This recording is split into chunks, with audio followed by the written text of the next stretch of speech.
This week in the Parsha portion of Kisovo, we read about the mitzvah of bringing the new fruits and new grains, known as Bikurim. Same word as Bechor. Bechor is the firstborn. This is the first of the new fruits.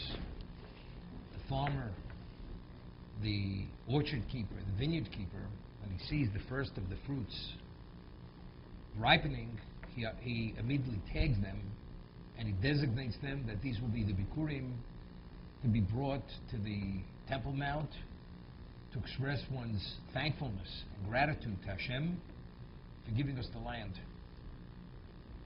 That's the conclusion of the declaration of thankfulness. And the Torah tells us that one only has this obligation only after we're settled in the land. The status of Bikurim, it's the first of the fruits, has the same status as the first tithe from the grain or the fruits that are given to the Kohen, known as Truma. When you tithe the dough, which is known as Challah, this is given to the Kohen. This is also, that is the Truma of the bread, it's called Challah. This was upon immediate entry into the land. The tithing of the first harvest, the tithing of the bread, as soon as you enter the land, you have that obligation to tithe your produce and to tithe the bread, the dough. But in terms of Bikurim, to identify and to express your gratitude for all that Hashem has done for us, going back to Yaakov Avinu, that he could have been killed by Laban as he was pursued, it was only because God's intervention he was not. That only begins after we're settled in the land, after we've conquered, after we're settled, each person in his portion. But to speak about an expression of gratitude, to be appreciative, what does one need? One needs focus. Focus is not just being able to look at something, but in terms of our minds are distracted with many things which do not allow us to feel secure. You're not able to internalize the value of what you've received and to appreciate all that whoever has done for you. So therefore, to be able to be in a position mentally, emotionally, to be focused sufficiently, to be able to internalize all the good that Hashem has done for us, from literally going back from we had left Aram Naraim, we left the home of Lavan, where the majority of Yaakov's children were born there, and miraculously he escaped from the jaws of the lion, literally miraculously.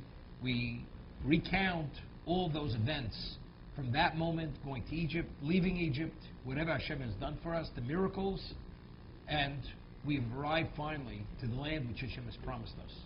That's the declaration of our gratitude to Hashem. But that's only after 14 years that we're already settled in the land, then we have this obligation to offer this gift and to express our gratitude to Hashem, because only then can one truly internalize it and be sufficiently focused to be able to actually say it with that level of feeling and sincerity and dedication.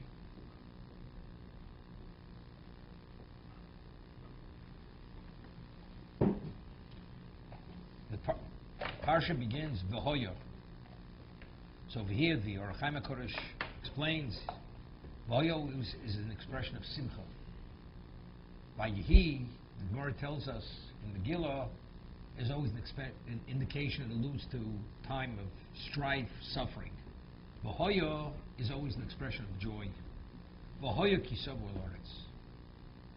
It's a moment of joy. So he explains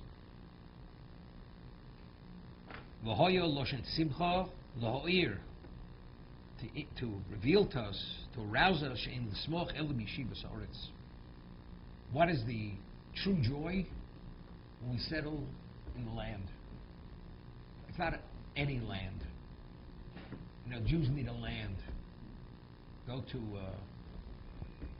Biafra or wherever you're going to go, Angola. That's the land means specifically Eretz Yisrael, land that was gifted to us, that was promised us. To Avram, Yitzchak, and Yaakov, and we being their descendants was given to us as a gift. Why?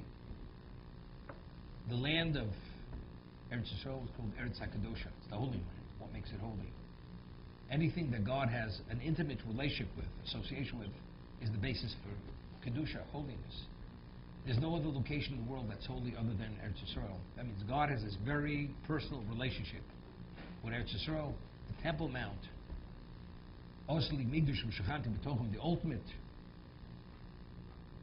Menucha, the final location where God says, that is my location.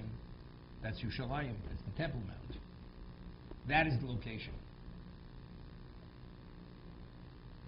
To be privileged, to be given the land that is the equivalent of, as it's referred to in many works, it's referred to as Paltan Shel Melech.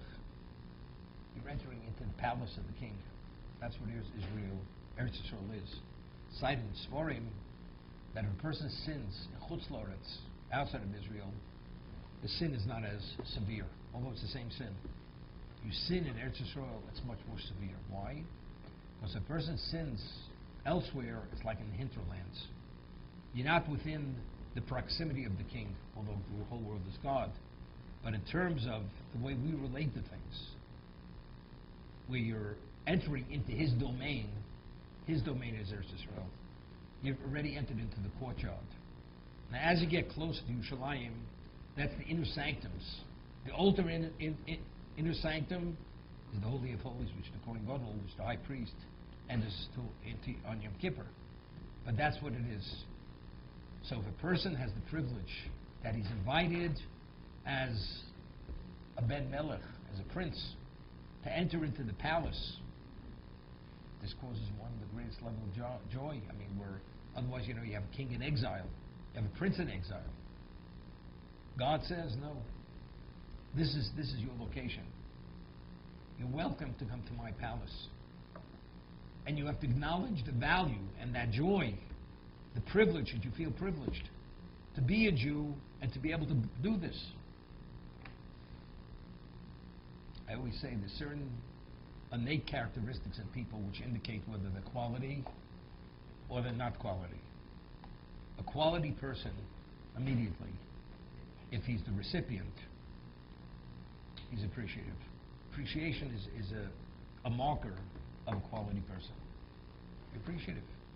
Person who's just on the receiving end, not on the giving end, doesn't reciprocate, doesn't show any degree of reciprocation, he's not a quality person. He's here for himself and only for himself. In the vernacular, you say he's a taker. But again, he's a deficient person. He's deficient. He's not a quality person. A person who truly appreciates and has the capacity to see the value of what he's received, that's an indication that he's a quality person. So that the Jew comes to once a year to express his thankfulness, his joy for what God has given him, and recounts everything, that he attributes his whole existence, not only the present, the moment, but that he exists, period. If we wouldn't left Egypt, we wouldn't exist. If Yaakov and his family would have been killed, we wouldn't exist. So every aspect of our lives and every opportunity we have, both spiritually and materially, is all attributed to him. If that's the case, how joyous and how selflessly giving do we have to be to God to show that degree of what? Of beholdingness to him. And that is but what is the prerequisite to all that? It's recognition. Very often the person doesn't recognize. People believe things happen just by themselves. The sun rises, the sun sets. You put a seed in the ground, well, nature says if it germinates, if the soil is quality, it's going to germinate, then it's going to grow. It's not so simple. The river's not supposed to overflow its bank. It's only supposed to have so much rainfall per year. What about when you have a year's rainfall in 24 hours? What happens to a city? With all the advancement and everything. It's a disaster. The closest thing to the Great Flood. And there's no way to control it. So how do you take it for granted? Well, that's out of the ordinary. You know, there was a shift. You know, and it's not a shift. Because God wills the world should function as it functions, it's meant to function. Well, the eclipse takes place every once in 1,000 years. There's this kind of eclipse. It's not going to happen unless you live another 1,000 years. Is that's the way it happens, or it happens because God says that's the way it's supposed to happen. So again, it's all processing it and understanding why things happen the way they happen. If you understand they don't happen because that's the way they're supposed to happen, but that's only because God wills it to happen that way, then you're a recipient of what? Of God's willingness and goodness and givingness, and then there has to be an appreciation. But if you take it for granted and you notice nothing, there's no reciprocation. There's nothing.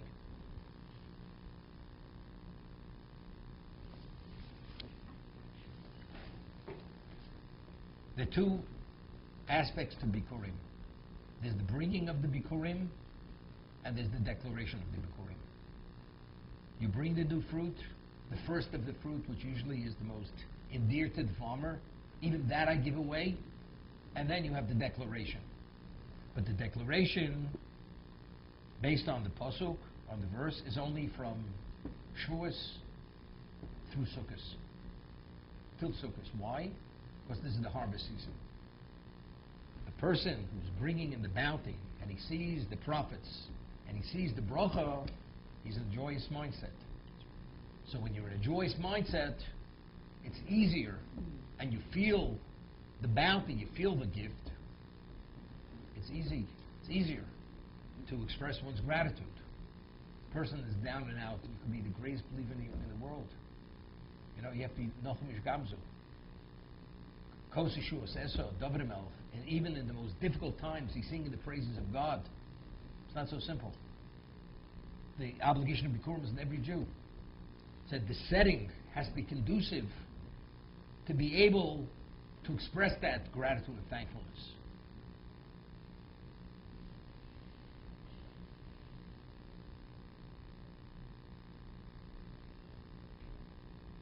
It's interesting.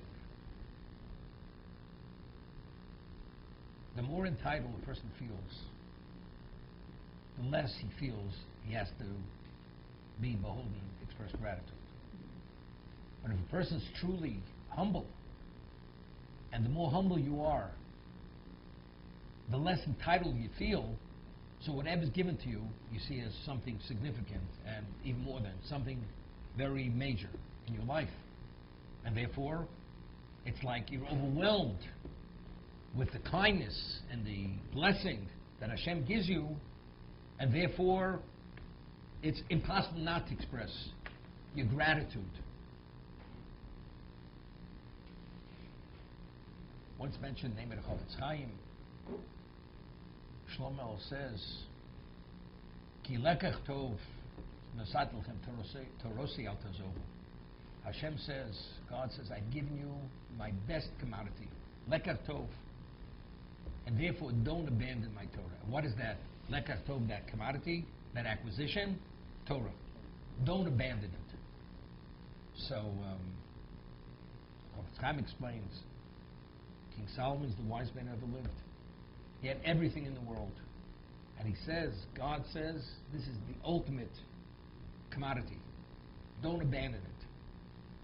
He said, he explains, you have a minister. A minister lives in a very elaborate, ornate, affluent type of life. He's a minister of the king. He lives also in a type of palace. But it's not the palace of the king.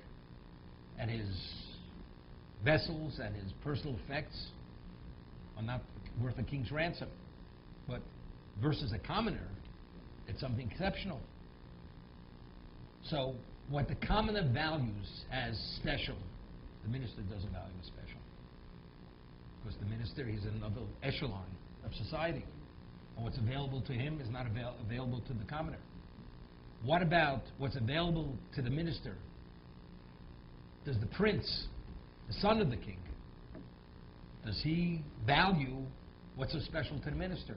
The answer is no, because the prince being on an echelon, he's the son of the king. And what about the king himself? What's fit for a king is not fit for a prince. It's another echelon.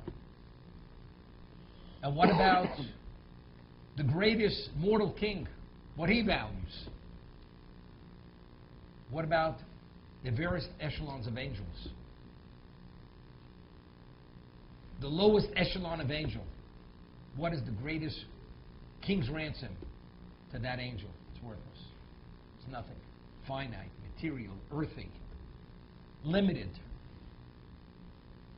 The spiritual world is infinite. There's no impurity. There's holiness. You have a relationship with God without any level of interference. What about the angel that's above that echelon? So what the lesser angel understands, it's considered pittance compared to what the greater angel. And as you advance the different levels, but what all the angels understand, as great as they are, they're still finite beings. They have limitation. What God understands and what God is, it's all meaningless. The angel is meaningless to God.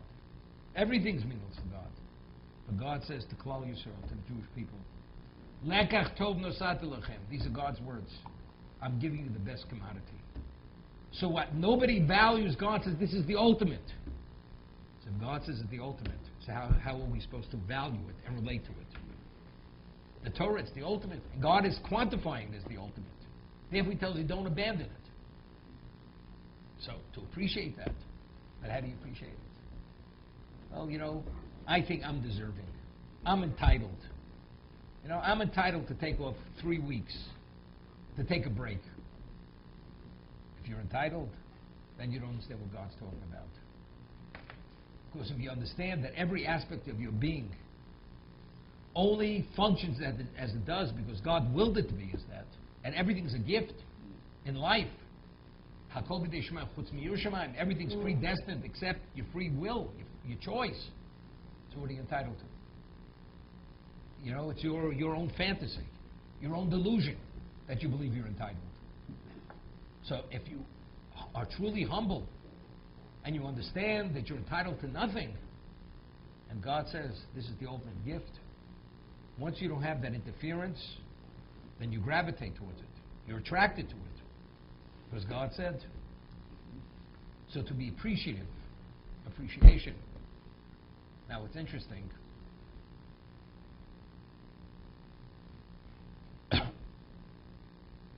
The mitzvah Bikurim is only the produce and grain from Israel proper.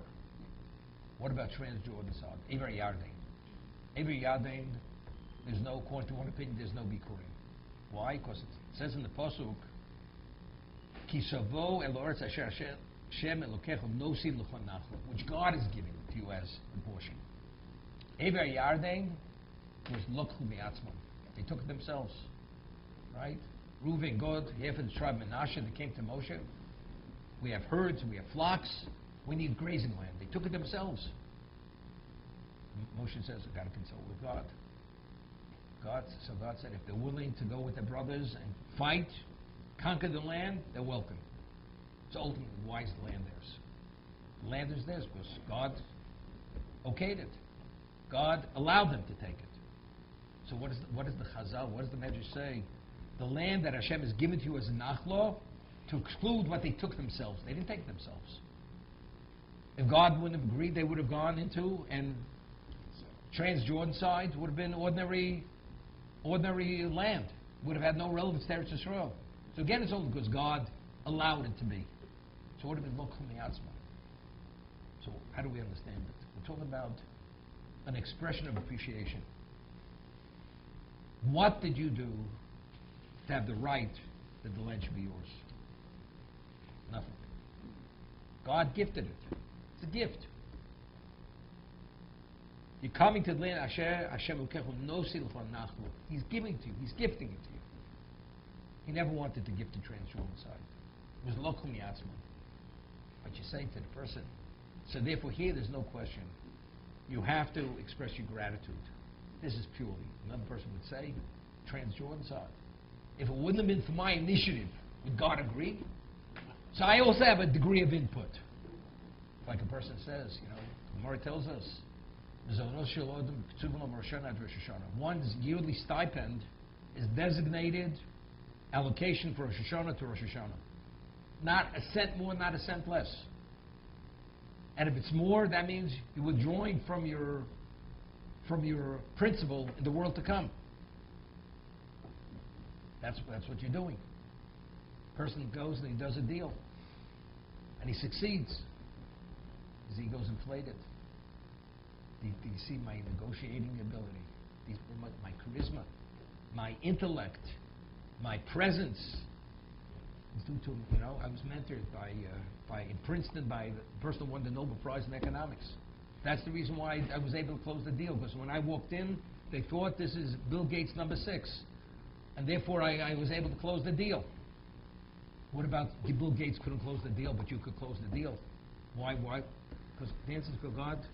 But if I wouldn't, of course, if God could have prevented it from happening.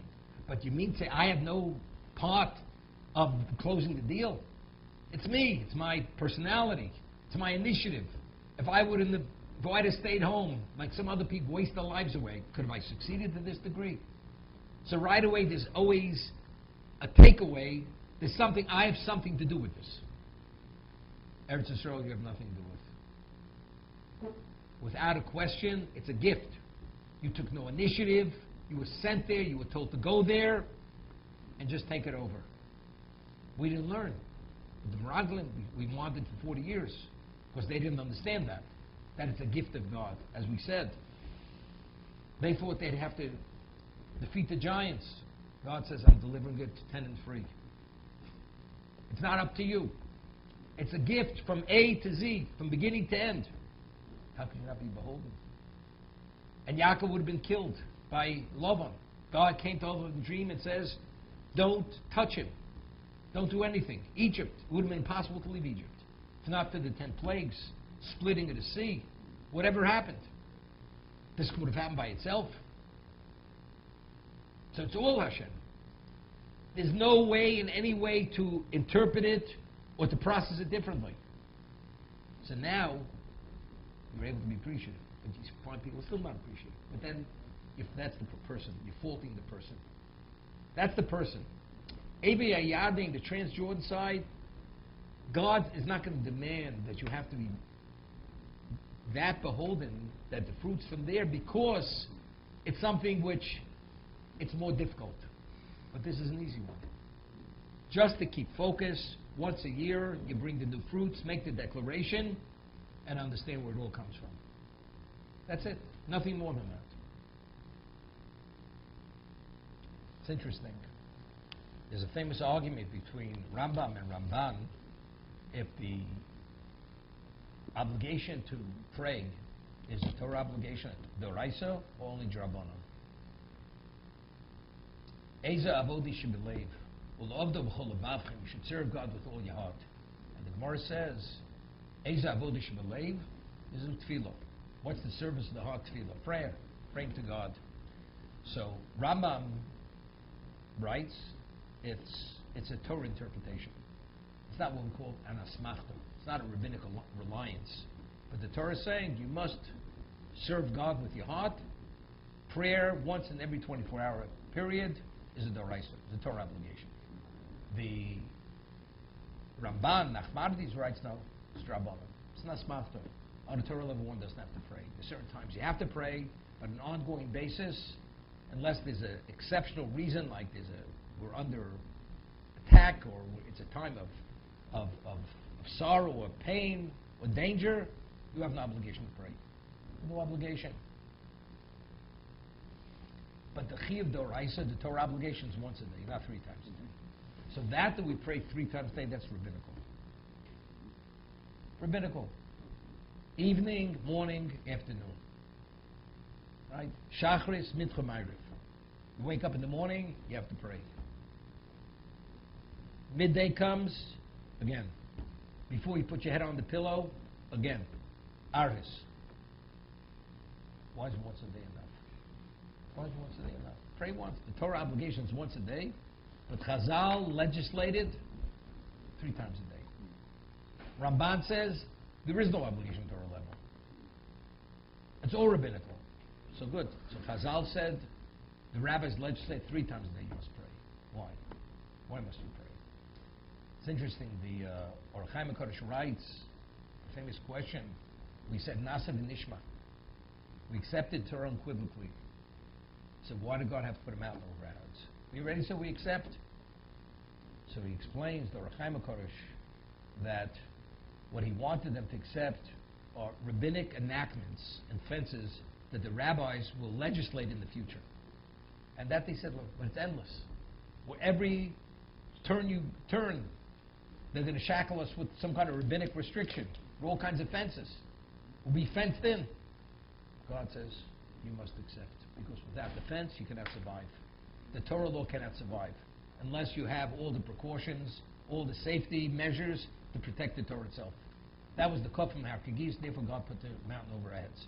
So Or Chaim HaKadosh. Now, what is the most dangerous part of a human being's makeup? His ego. The ego is inflated. I know better. It's me. It's I. And the Torah tells us, the Gemara tells us, that a person who's truly egotistic, God says the world's not big enough for both of us. God cannot tolerate a person who's arrogant and self-centered. The Rabbeinu Yonah writes in Shari Tshuva, the Gates of Penitence, that to be able to succeed in all our skirmishes and battles with the evil inclination, you need a tremendous amount of siyata d'shmaya.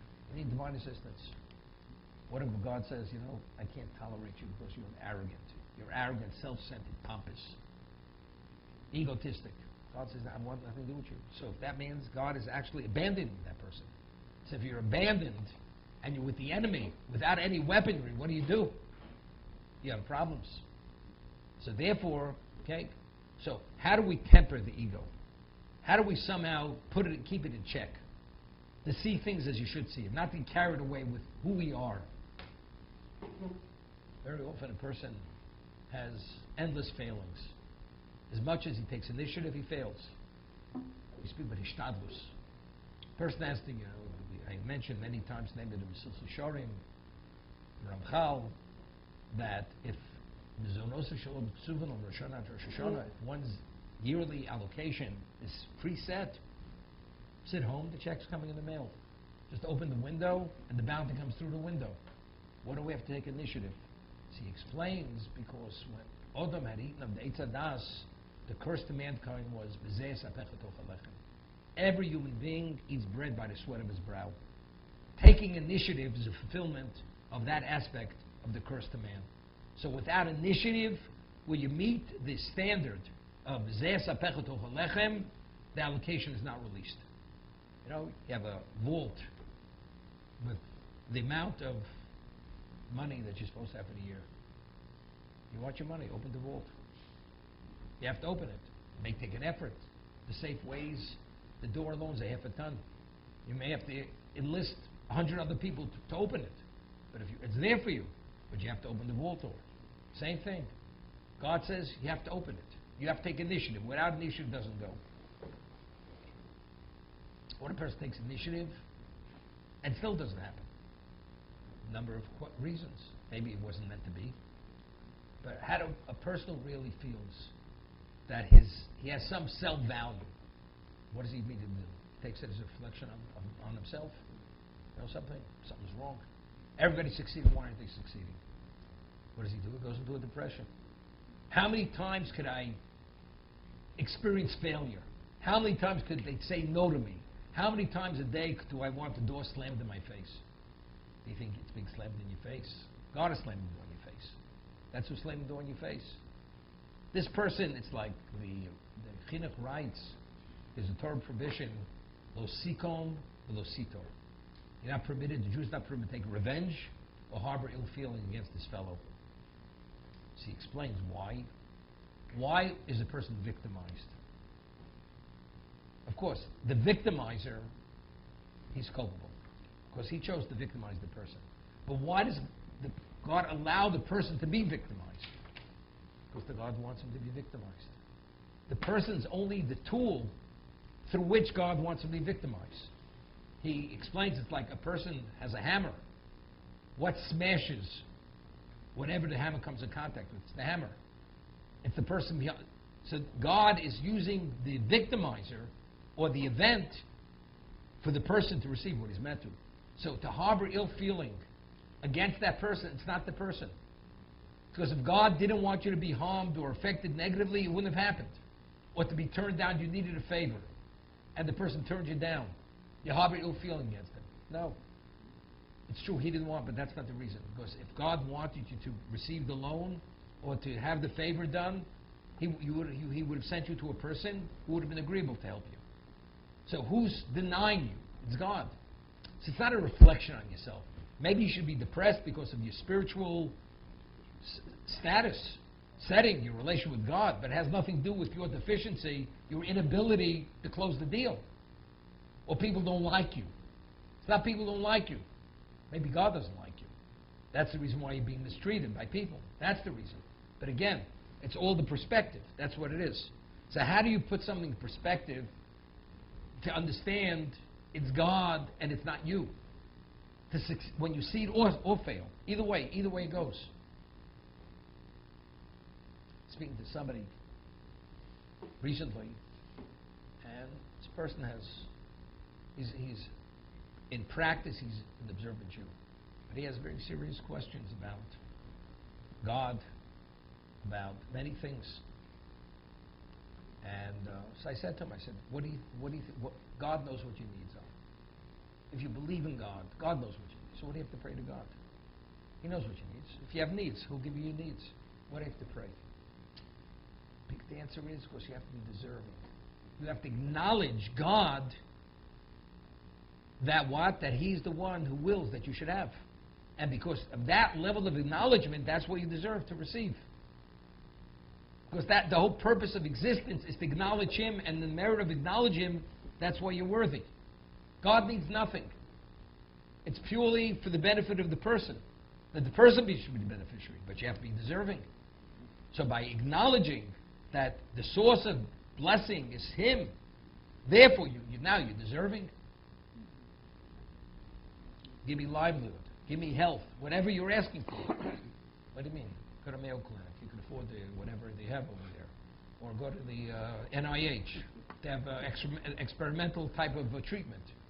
Man's not even sick. He's going to NIH. What are you going to NIH for? Yeah, but again, people themselves. Many years ago, there was an incident. A certain person had done something. Observant Jew. And he had cancer. And he went for treatment in Sloan Kettering. He had the best doctors. Came in from Israel. And somebody said to him, maybe the reason why you came down with cancer is because you had done something which had offended Rav Steinman. You should literally Welsh Shlita. Which he did. And the person says, it's irrelevant. I have the best doctors, the best medication, the best treatment. I'm not worried. So the person said to him, and the person who spoke to this person, he valued what he said. He said, it's irrelevant what kind of medication you have, what kind of doctors you have, what kind of hospital you have. If you don't work it out and straighten out this situation with Rav Steinman, it's not going to help you. And it's over. You're going to succumb to your cancer. It really resonated very strongly with him. It hit him like a thunderbolt. So he said to him, I'm afraid to go myself. Would you accompany me? So this person accompanied him to Rav Steinman.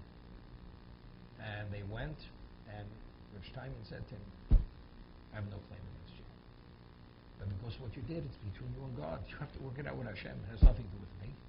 God has a claim against you. And if you work it out with him, you recover. You don't work it out with him, it's irrelevant what kind of medical care you have, what you have available, it's all irrelevant. It's not going to happen. So whatever it was, he worked it out, thank God. It's been years. It's in check. Whether he went for remission, he recovered, whatever it is. Baruch Hashem, he's okay, this person. Okay? But again, how do you put things in perspective? How do you keep your ego in check? How do you keep it at the front door and don't bring it in? And let it taint everything.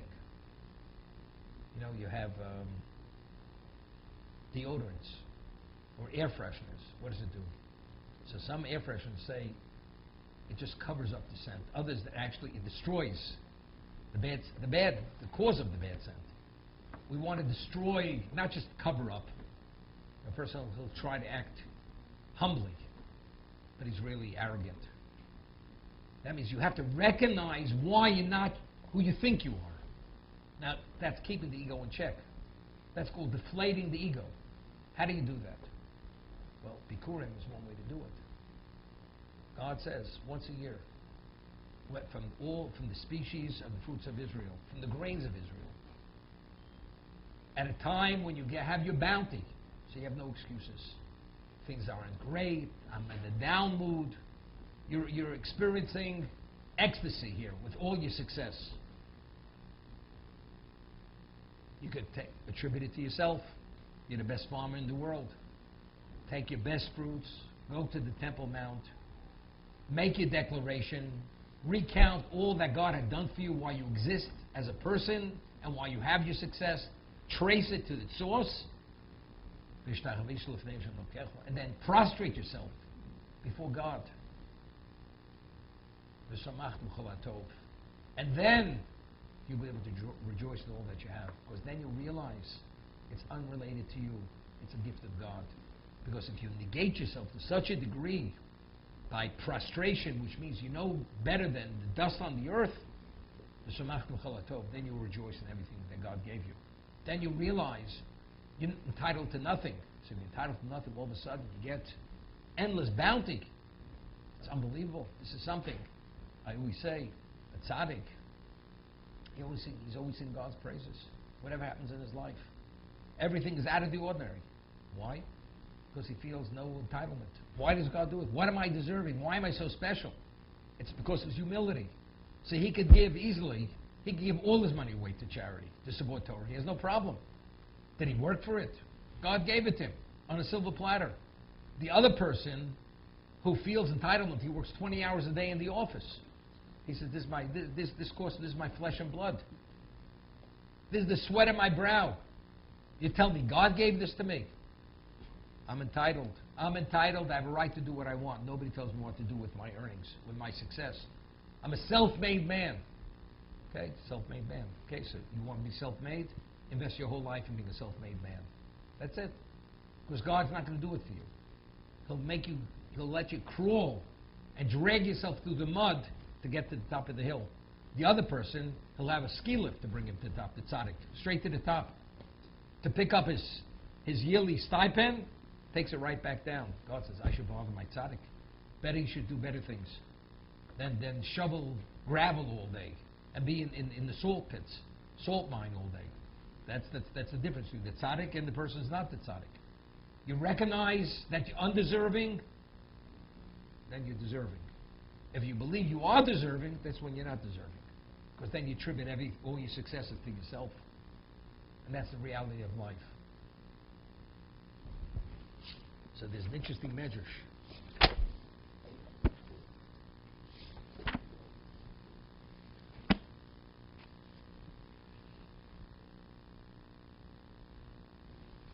There's a pasuk in Tehillim, a verse.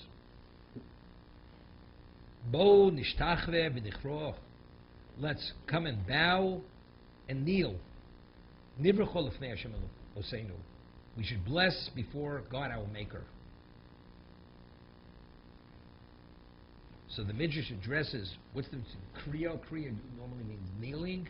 Hishtachvoy means prostration. Ma Talmud loma nishtachva v'nichro nivrcho. What does the prostration and the kneeling have to do with and be blessed? Elotzofa Moshe Baruch HaKodesh. Moshe Rabbeinu saw through his holy vision. Rosh Beis Hamikdash Osa Lichoref. The Beis Hamikdash ultimately is going to be destroyed.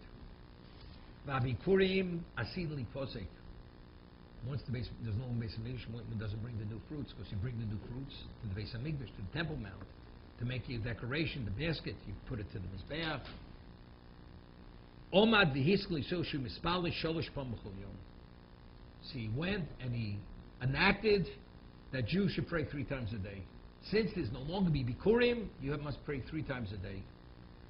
Lefi shechaviva tefillah lefnei HaKadosh Baruch Hu mikol masim tov mikol hakorbanos. Because God values tefillah more than all good deeds and even the sacrifices. How do we see this? Shekaksiv tikon tfilosi ketoris lefanecha.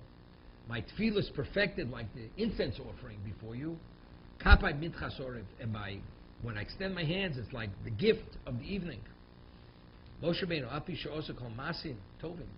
Is there any Jew who has ever proved that Moshe Rabbeinu?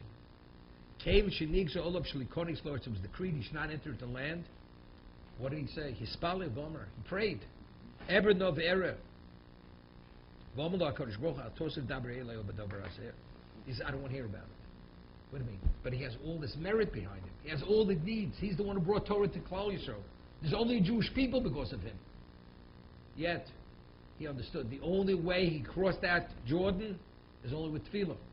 So we say, despite all his deeds, Hashem values tefillah. That's why Hashem says, I don't want to hear about it anymore. I don't want you to pray that you should have the merit of tefillah.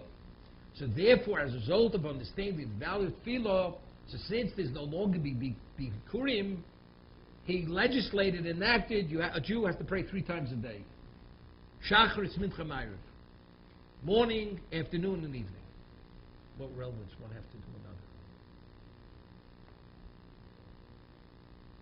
We say in Pirkei Avos, Al Shlosh Dvarim Olam Omeid. Torah Avoda Gemilas Chasodim. Study of Torah Avoda. What does Avoda only mean? Bring sacrifices. But Avoda, today we have no base mention. It's Tefillah. Tefillah is Avoda. Ezi Avoda Shebelev. What is the service of the heart? Tefillah. So whether it's as Rambam, whether Doraisa, it's a Torah obligation once a day, 3 times is definitely rabbinical. Ramban, although there is no Torah obligation, but one has to pray 3 times a day. It's based on this. Moshe Rabbeinu enacted, a Jew has to pray because there's no longer Bikurim. What does Bikurim do with tefillah? Now, what is Bikurim? Bikurim is you take the best of your crop, every one of the species. You bring it to the Temple Mount, and you make your declaration before God. All that you have in your life is attributed to Hashem, regardless of what your worth is. You know, the Gemara tells us that when you ascended the Temple Mount, if you wore money belts, you had to take it off. If you wore shoes, you weren't permitted to ascend with a pair of shoes. If you had a walking stick, which was an indication of status, you couldn't walk up the Temple Mount with a walking stick. Why? You know why? Because when you ascend before God, your financial worth is irrelevant. Your status is irrelevant. You're totally irrelevant. You have to feel negated to be able to appreciate. It's a disrespect. You know, we say in Zichronos, on Rosh Hashanah, we say, Hashem Moler Geos Lovesh. God is the king. Geos, what's his cloak? His cloak is Geos, Gaiva, exaltedness. Do you know why God can't tolerate a person who's arrogant or has this exalted profile? You know what? Could you imagine? Years ago, in the United States, everything is a disaster. But at one time, if you weren't a member of the armed services, if you would wear a uniform, you'd be arrested. Would you have a right to wear a uniform? And if you wear a uniform, you're not a citizen of another of the government. Definitely. What do you do? You're an imposter. How do you have a right to parade around in a uniform with insignias that are not your insignias? Well, you didn't earn them. Where do you have a right? Could you imagine a person? He parades around in regal garments that he's passing himself as the king. The man deserves to go to the gallows. Who ever heard of such a thing? Whose scepter is Gaiva? Is exaltedness. That's God's scepter. How do you ever? Could you imagine a man taking God's scepter and behaving like he thinks he's God? There's an expression in the vernacular, God's gift to humanity. Well, who does this man think he is? It's the ultimate level of arrogance. It's something which is intolerable. How do you tolerate it? So how do you, but that's what the ego can do that to a person. People become egocentric, egotistic, self-centered, pompous. They have swollen heads. It's not due because they have water on the brain. That's not why their heads are swollen.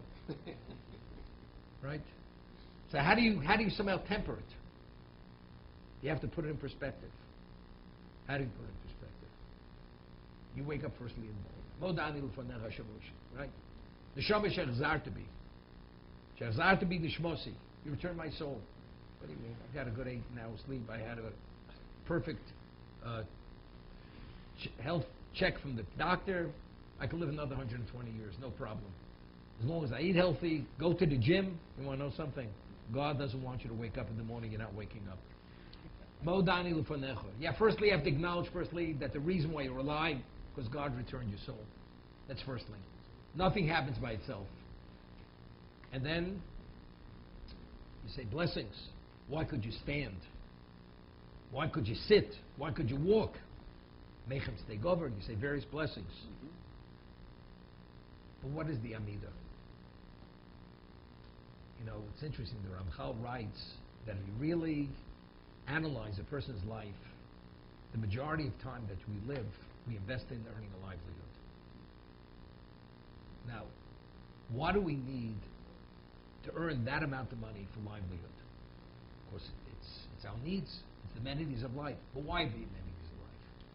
A person says, I have to wear a certain type of garment, a certain quality garment.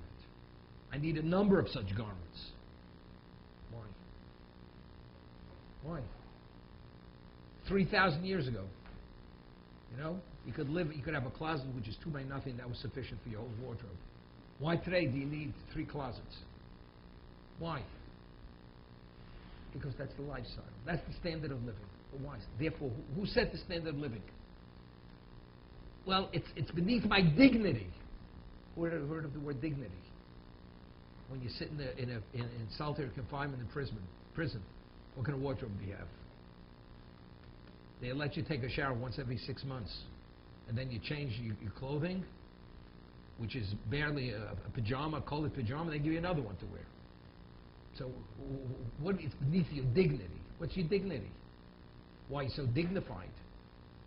Why? And what about your residence? Go live in a shack. Move up upstate somewhere. Build your shack for $1,000. Get yourself a stove, wood burning stove. You'll heat it. You'll be able to survive. What about some archaic, primitive man to live in some kind of shanty? What's wrong with it? If you're only here to succeed and to address your spiritual all this other, it's totally superfluous. It's a waste. See, it goes to show what about food? To be healthy, what do you have to eat to maintain yourself?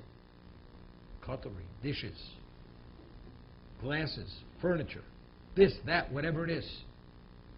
That's all. These are all amenities of life. How could you live with less than that? Why? Because minimally, you don't think I'm entitled to live like every human being. But what does every human being live like? Because they all feel entitled. So you're caught up in the entitlement of society. So it goes to show that the majority of one's life is vested in livelihood, and the majority of livelihood is directly connected to your ego, to your sense of entitlement. But a person would have no sense of entitlement. He'd get by with the barest minimum of anything, and you could live healthy and responsibly, and focus on your avodas Hashem. That's what it is. This is like a very special level. But he's saying that's factually, that's what it is. No, we're all not Moshe Rabbeinu. Okay? So now, what do you pray 3 times a day? You wake up in the morning. Atochoni lodam das. Person feels, I have an exceptional mind. I have discretion, I can process, I have an insight, I have intelligence. Where did it come from? It's God endowed. Proof of the pudding, every day you wake up. You say, right? Give me discretion, understanding, ability to process. If it's meant there, just natural, unrelated to God, what do you have to keep asking for the same thing over again? Right? The answer is, recognize, something. That you're so smart and you see things right or whatever it is, that's a gift of God. That's what it is. So you can't get carried away. You know, you belong to Mensa. You know? Or whatever other club you belong to. Right? Club, they smoke special kinds of cigars when they play chess. You know? Man's, gift to humanity. It's all arrogance, pompousness. And you say Brocha al Pnei Adam. Rafa'inu. Yes, for healing. Yes, you take nothing for granted. So if a person fails, the failing is not attributed to you.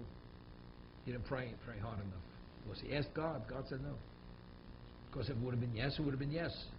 We're talking about it puts things in perspective. Why do things happen the way they happen? Because every day, first you acknowledge who God is. First he's Hagod Lagiba Vanora. He's Mechal Chaim Beches B'Chaim Isim Rachmim Rabim. He has the capacity to do everything and provide everything.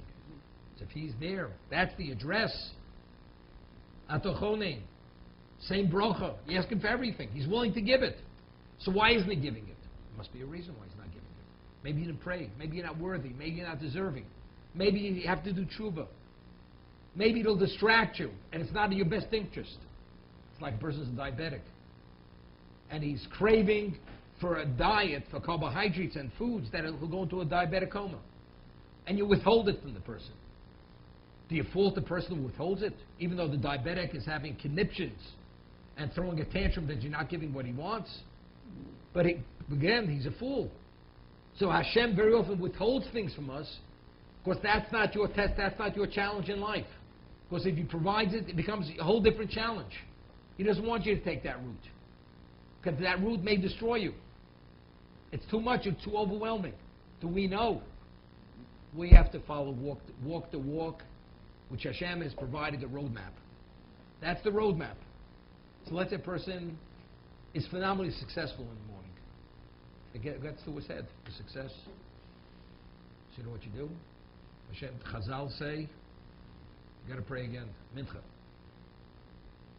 What you were attributing your success to yourself, it's Hashem.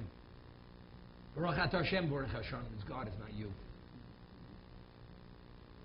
Person works in a very exclusive department store. Only the richest people shop there. He works behind a very sophisticated computerized cash register, where only the most sophisticated credit cards go into that cash register. He prides himself. What are you priding yourself? You're just a little employee. You happen to be a comic. What does that do with you? You're in nothing. But you realize where I'm working. It's all nonsense. It's foolishness. God gives you certain things. It's not yours. It's like a person goes and he is an actor. He wears the suit. He's playing the role of Rockefeller. Is he Rockefeller? He's not Rockefeller. You're supposed to be Rockefeller in the role you're playing. You play, it's all role playing. Do you succeed or don't you succeed? It has nothing to do with you. It's all the challenge. It's given to you because that's what you're supposed to do, the role you're supposed to play. And again, what happens? He has a terrible afternoon. In the morning, the market skyrocketed. He just made enough money people who earn in a lifetime. Afternoon, he lost it all. He's in the doghouse. Can't function. Myra, put in perspective. You have to keep going back, putting in perspective. It has nothing to do with entitlement. You're entitled to nothing. It's all when Hashem decides in every aspect, every moment of your life. So therefore, the Bikurim, what was the Bikurim? Moshe Rabbeinu foresaw in his divine vision the Beis Mikdash is going to be destroyed. And that mechanism of putting the ego in check is not there any longer. That you make your declaration, you bring the best of your grain, the best of your fruits, and you prostrate yourself with whatever. It's not there. So what's going to compensate for that? Tefillah 3 times a day. That's the compensation. That's the replacement. But you have to have. Could you imagine a person says, Hashem Sosei Sifto K'Piyagetilah? It's humiliating. You're asking God to give you the ability to speak. What is he, a deaf mute? He can't speak? You want to know something? A person goes on an interview and he wants to get the job. And the interviewer is a professional. So he's able to tell by the words or what you tell him whether you qualify for this position. And he wants the position. Afterwards, he walks out after the interview and he prepared for it. He realizes he should have said something else. And what he said, he didn't say it right. And he really agonizes because he didn't present himself correctly. He may not get the job, get the position. So what? Hashem says, are you humiliated that maybe the words didn't come out right? So when you stand before God, where He's the provider at every level, to say the right words and have the right mind and the right mindset and feel the humility when you stand before Him, it's not so simple. He has to give you that insight, that understanding when you say the words that you're touched by those words as you should be touched. What's humiliating? Who do you think you are? Well, I feel like I'm treated like a retarded person, a person with limited intelligence. Well, you're only intelligent because he says you should be intelligent. Otherwise, you would have limited intelligence or no intelligence. So again, the tefillah, that's what Moshe Rabbeinu said. Because he saw Beruach HaKodsho, Osid Beis Mishli Chorev. Therefore, he enacted 3 tefillahs every day. And that's what it is. Even Rambam, that it's a doraisa, it's only once a day. Once a day is not enough. These are the fences. This is the Kofim Harkegigis. Without the rabbinic fences, the Torah cannot, because if a person gets carried away with his ego, even if you pray once a day, you're off the roof. You're going in the wrong direction. And you'll self-destruct with your pompousness and your self-centeredness. Be continued to. So it was Moshe established it. Originally, he's the one. Yaakov. Yeah, but he prayed, but as an obligation. Yeah. Okay. He legislated as an obligation.